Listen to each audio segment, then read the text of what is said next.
कुंती माता भगवान से प्रार्थना कर रही है कि हे जगत गुरु,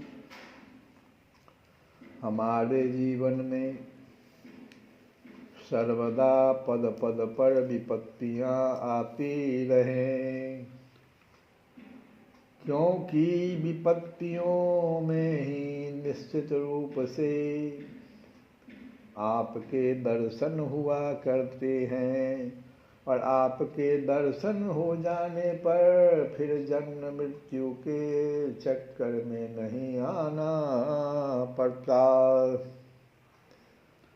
तो श्रीमद् भागवत जो इसका महात्म्य हम लोग सुने, उसमें सच्चिदानंद रूपाय, सत चित आनंद रूप में भगवान को बताया गया है।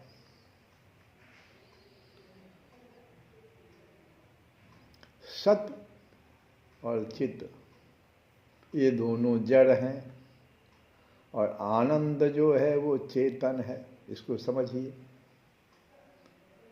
सत तो सत्य है,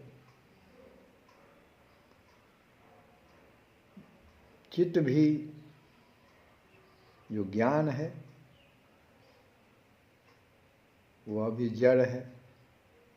इन दोनों के रहने पर भी जब तक उसमें चेतनता नहीं आएगी, आनंद की अनुभूति नहीं हो सकती है। और यह आनंद भी दो प्रकार का, वैसे तो अनेक प्रकार के आनंद की चर्चा है शास्त्रों में, लेकिन दो प्रकार के प्रमुख आनंद हैं। एक जो है वो भौतिक साधनों से प्राप्त आनंद, जो क्षणभंगुर है। साधन मिला, आनंद प्राप्त मिला क्षणिक, साधन चला गया, आनंद समाप्त हो गया।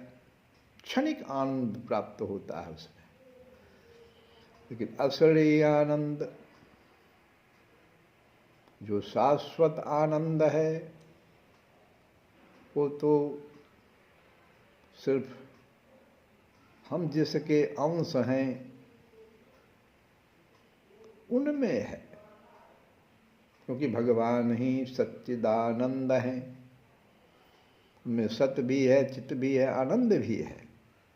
तो आनंद का जो असली जो मूल जहाँ से, जैसे बिजली का मूल कहाँ से मिलेगा, तो जहाँ बिजली पैदा होती है उस पंखे में नहीं मिलेगा।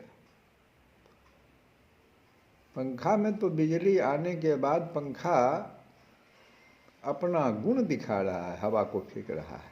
बंद हो गया बिजली, वो फिर वैसे खड़ा है, कोई उसमें आनंद नहीं है। फिर ऐसे ही जो हम भगवान के अंश हैं, हमारे चूंकि अंश हैं इसलिए हमारे पास भी आनंद है, लेकिन हम लोग क्या कर रहे हैं, उस आनंद को नहीं ढूंढते हैं जो शाश्वत है। और क्षणिक आनंद में हम अपने ज्ञान को लगा देते हैं, बुद्धि को लगा देते हैं, मन को विषयों में लगा देते हैं। परिणाम जो होता है वो कि हमें क्षणिक आनंद मिलके फिर दुख मिल जाता है, परम शांति नहीं मिलती। इसलिए महात्म्य में ही कहा गया है कि उस आनंद को कैसे प्राप्त करोगे, किस ज्ञान से प्राप्त करोगे, इसके लिए ये श्रीमद् भागवत है, इसकी रचना की गई। सत्यम परम धीमहि, उस सत्य का खोज जिसमें आनंद है, उसका खोज वेद व्यास जी ने करके इस ग्रंथ की रचना कर दी। और कुंती माता यही तो कह रही है कि किसी भी रूप से अगर आपके दर्शन हो जाए जैसे हम आत्म साक्षात्कार कर लें, भगवान का ही रूप तो मेरे भीतर भी है, भगवान का निवास स्थान हृदय में है। बहुत जगहों पर कथा में हम लोग सुने हैं, किसी भी प्रकार से अगर किसी ज्ञान से, कथा से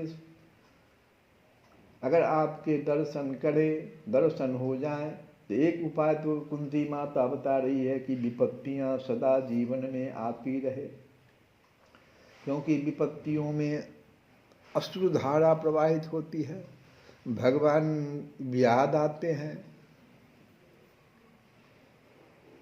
मतलब महाभारत का दर्शन अगर हम करें, किसी का पुत्र मर रहा है, किसी का पौत्र मर रहा है, किसी का पिता मर रहा है, कितनी विपत्तियां सामने आ रही है,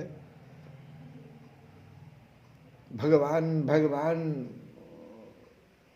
ये कुंती माता तो भगवान के ही याद में डूबी रहती थी। और देखो उनको जो दर्शन हुआ तो कहती है कि विपत्तियों में ही निश्चित रूप से आपके दर्शन हुआ करते हैं, और आपके दर्शन हो जाने पर फिर जब आनंद, शाश्वत आनंद जब मिल जाता है, तो भगवान कृष्ण का ही उदाहरण हम लोग समझें, क्योंकि वो आनंद है, शाश्वत आनंद है। तो देखो इस 16,108 पत्नियां, लेकिन उसको छोड़ने में सेकंड भी समय उनका नहीं लगा। कहा जाता है कि द्वारिका में यदुवंशियों की संख्या करोड़ों में थी, उसको समाप्त करने में क्षण भर भी भगवान को समय नहीं लगा, क्योंकि वहां आनंद नहीं है, आनंद तो उनके पास है। उसी आनंद को जब कोई मनुष्य कथा के माध्यम से या जैसे भी, जैसे कुंती माता भी प्राप्त कर ली, तो कहती हैं कि तब वह जन्म मृत्यु के चक्कर, मतलब क्या हुआ, सुख और दुख, ये नहीं उसके पास आता है। जब शाश्वत आनंद प्राप्त कर लेता है तो फिर जन्म मृत्यु के चक्कर में नहीं आना पड़ता। ऊंचे कुल में जन्म, ऐश्वर्य, विद्या और संपत्ति के कारण क्या होता है, अगर ऊंचे कुल में किसी का, कुंती मां कह रही है, ऊंचे कुल में अगर किसी का जन्म हो गया, ऐश्वर्य भी मिल गया, विद्या भी प्राप्त कर लिया, संपत्ति भी आ गया, तो क्या होता है, अहंकार, घमंड बढ़ जाता है। और जिसका घमंड बढ़ रहा है वह मनुष्य तो आपका नाम भी नहीं ले सकता, कथा से उठ के चल देता है, नाम ले नहीं सकता, सुन नहीं सकता, क्योंकि आप तो उन लोगों को दर्शन देते हैं जो अकिंचन है। आप निर्धनों के परम धन हैं, यही हुआ अकिंचन, निर्धनों के परम धन है। माया का प्रपंच आपका स्पर्श भी नहीं कर सकता। आप अपने आप में ही विहार करने वाले परम शांत स्वरूप हैं। आप ही कैवल्य मोक्ष के अधिपति हैं, इसलिए मैं आपको बार बार नमस्कार करती हूँ। तो भगवान का हम लोग भी जी बोल, हरि बोल, हरि हरि हरि बोल, बोल हरि बोल, हरि हरि हरि बोल, केशव माधव गोविंद बोल, केशव माधव गोविंद बोल। नाम प्रभु का है सुखकारी, पाप कटेंगे क्षण में भारी। नाम प्रभु का है सुखकारी, पाप कटेंगे क्षण में भारी। अरे हर नम कृष्ण मुरारी बोल, जगदम कृष्ण मुरारी बोल केशव माधव गोविंद हो केशव माधव गोविंद बोल हरि हरि हरि बोल केशव माधव गोविंद बोल।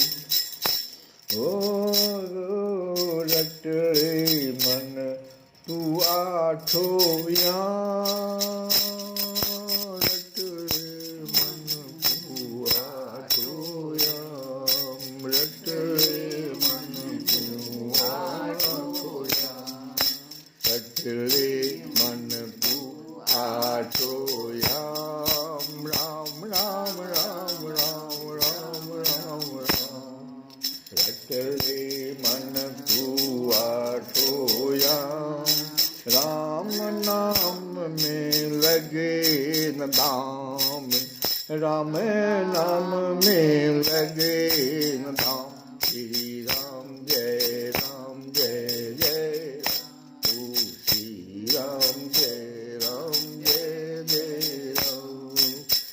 ओ रटले मन तू आठो याम, राम नाम में लगे न दाम। जन्म गमाता, जन्म गवाता क्यों अनमोल, केशव माधव गोविंद बोल। हरि बोल हरि हरि हरि बोल केशव माधव गोविंद हो केशव माधव गोविंद बोल। श्री कृष्ण गोविंद हरे मुरारे, हे नाथ नारायण वासुदेव।